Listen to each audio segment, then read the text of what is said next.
চুরি করেছে, তোলাবাজি করেছে, তাদেরকে যে পুলিশ দড়ি বেঁধে রাস্তায় রাস্তায় ঘোরাচ্ছে এবং হাফ প্যান্ট পরিয়ে যে ঘোরাচ্ছে, এই বিষয়ে আমাদের নওশাদ সিদ্দিকী ভাইজান কী বলছেন তা আপনারা এই ভিডিওর মাধ্যমে দেখুন এবং ভিডিওটি ভালো লাগলে অবশ্যই সবাইকে দেখার সুযোগ করে দেবেন।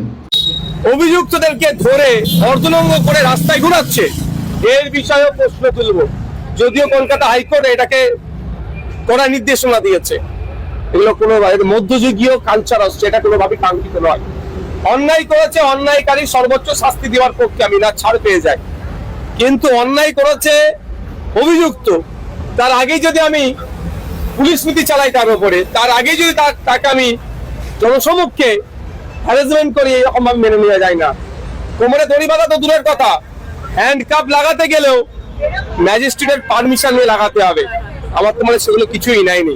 কিন্তু আমি একটা জিনিস অদ্ভুত ভাবে লক্ষ্য করছি, একের পর এক তৃণমূলের নেতাদেরকে, বিধায়কদের পর্যন্ত কোমরে দড়ি বেঁধে প্রাক্তন বিধায়ককে এইভাবে নিয়ে যাচ্ছে।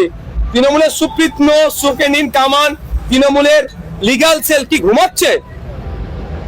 তাদের কোনো কথা নয় যে পুলিশের কর্তা ওইভাবে ঘোরাচ্ছে, তার বিরুদ্ধে লিখিত কমপ্লেন করলে চাকরিটা থাকবে কি সন্দেহ আছে। তারপরে তৃণমূল কংগ্রেস এমন লেভেলের দুর্নীতি হয়তো করে ফেলেছে, মুখ্যমন্ত্রী কেউ সাহস পাচ্ছে না।